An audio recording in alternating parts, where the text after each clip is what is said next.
Welcome to this explainer. Okay, let's just dive right into this because what we're looking at today, it completely flips how most of us think about getting ahead financially. Look, if you've been reading spreadsheets, memorizing complex formulas and, studying market trends but you still feel like you're falling behind, there's a reason for that. Mastering finance is a psychological game. It is not a mathematical one. So today we're breaking down the 18 psychological traps and wealth building mindsets from the psychology of money, and we're going to show you exactly why your behavior matters so much more than your brain power. So, you'd think the smartest people make the best financial decisions, right? I mean, it seems obvious. But actually, high intelligence can be a massive trap. Intelligence doesn't magically protect you from bias, it kind of just hides it. You might look at your portfolio and think you're making these purely logical, calculated choices, but you're actually trapped by your own personal history, your past financial scars, and your emotions. Two incredibly smart people can look at the exact same market data and make totally opposite choices. One buys, one sells. And honestly, neither of them is crazy. They're just looking at the world through totally different psychological lenses. All right, let's jump into chapter 1, the illusion of control. You aren't a spreadsheet. And this brings us to our first really major paradigm shift. We have to realize that financial success is heavily influenced by chaotic factors that are just totally outside of our brilliant plans. Take Bill Gates, for example. The guy is brilliant, absolutely. But he also had the literally one in a million luck of attending one of the only high schools in America that actually had a computer in the 1970s. That tiny accidental advantage changed the world. But then there's Ken Evans. He was Gates' close friend, equally brilliant, equally obsessed with computers. But Ken experienced a one in a million tragic risk. He died in a mountaineering accident before even finishing high school. So you have two brilliant minds, but two wildly different outcomes. The reality is we don't fully control outcomes, and the sooner we accept that luck and risk are basically two sides of the exact same coin, the better we can prepare for both. Which brings us to the fragility of planning. There are three massive traps we all fall into here.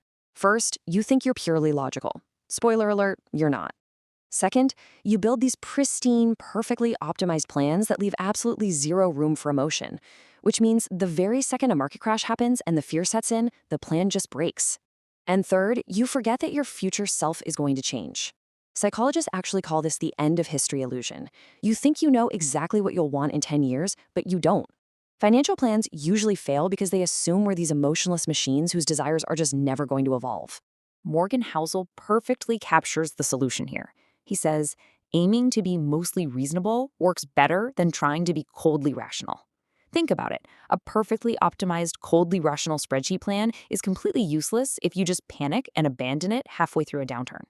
Being mostly reasonable, on the other hand, leaves room for your humanity. It leaves a buffer for error, for fear, and for life changes. In finance, sustainability will always beat optimization. Moving on to Chapter 2, Escaping the Status Game, the hidden traps of envy and ego. Okay, so if chapter 1 was about the internal illusions of control, this chapter is all about external pressures. The never enough trap ruins people financially through an endless comparison game.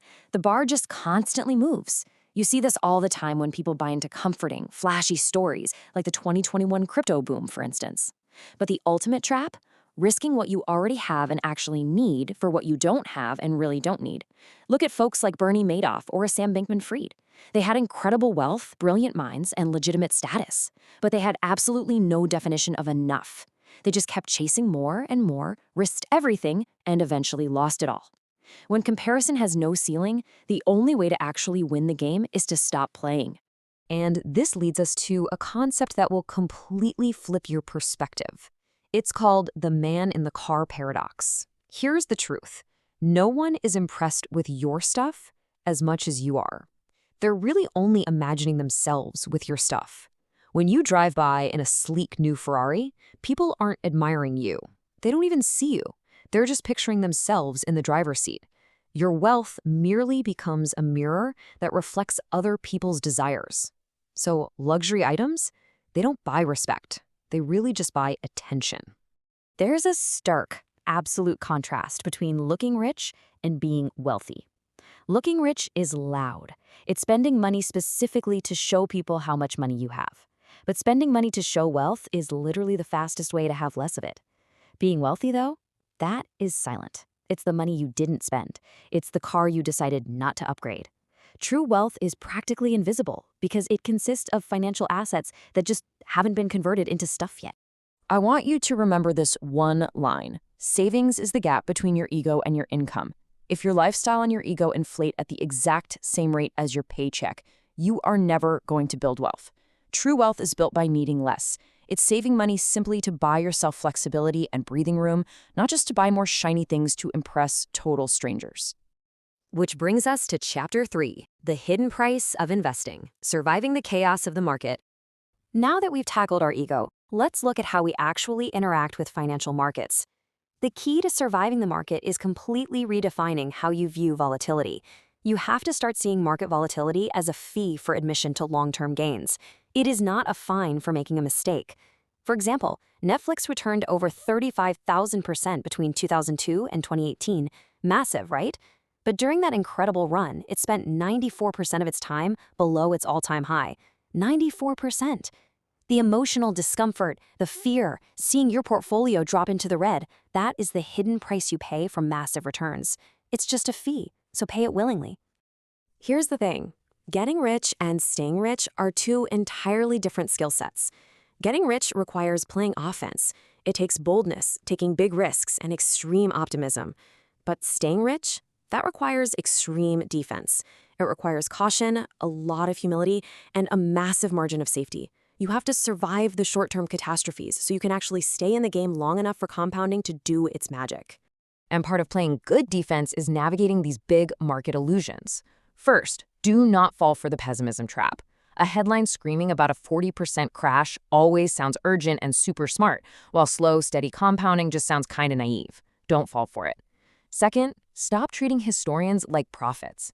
History cannot predict unprecedented new technologies or global shocks. And third, this is a big one, stop copying the strategy of someone who's playing a totally different game than you. If you are a long-term investor, copying the hot tip of your buddy who day trades is just financial suicide. You have to know what game you are actually playing. Consider Warren Buffett for a second. The man has owned hundreds of different stocks in his lifetime, but out of all of them, nearly all of his massive wealth was driven by just 10 rare tail events. 10. Things like buying Coca-Cola back in 1989. You don't have to be right all the time. Actually, you can be wrong half the time and still make an absolute fortune, as long as you survive long enough to catch those rare, explosive tail events. Let's move into our final section, Chapter 4, Compounding and Time, the ultimate financial goal. Time is the ultimate equalizer. To really prove the power of time, just look at Warren Buffett's net worth again. It sits around $160 billion. But get this, $156 billion of that came after his 65th birthday. Let that sink in for a second. The single most powerful force in finance isn't talent, it's time. He didn't get rich just by being smart. He got ridiculously wealthy because he started at age 10 and he just stayed in the game for over 80 years. Time is the ultimate multiplier. So the secret isn't finding the highest possible returns. It's finding good returns that you can sustain for a lifetime. Quiet, boring, long-term endurance is always going to beat loud, flashy, short-term gambling. You want to build your financial life kind of like an oak tree. It's slow growth, sure, but eventually it becomes massive and completely unshakable. And this leads us to the final, ultimate paradigm shift. Buying stuff just to look successful, that's a false goal. The real goal is controlling your time so you can be fully free. The highest dividend money pays isn't luxury items or fancy cars. It's the ability to wake up every single day and completely control your own schedule. The highest form of wealth is the ability to wake up every morning and say, I can do whatever I want. Way back in 1981, a social scientist named Angus Campbell ran this massive study on human happiness, and what he found was amazing. He found that having a strong sense of control over your own life is a more dependable predictor of well-being than literally any other objective condition. Having freedom over your time beats wealth, it beats status, and it beats any luxury item hands down. As we wrap up this explainer today, I want to leave you with one incredibly simple question, a question that should change everything about how you treat your paycheck starting tomorrow. Are you building wealth to buy more stuff, or are you building wealth to buy back your life?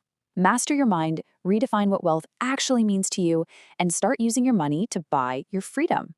Thanks so much for learning with us, and we'll see you next time.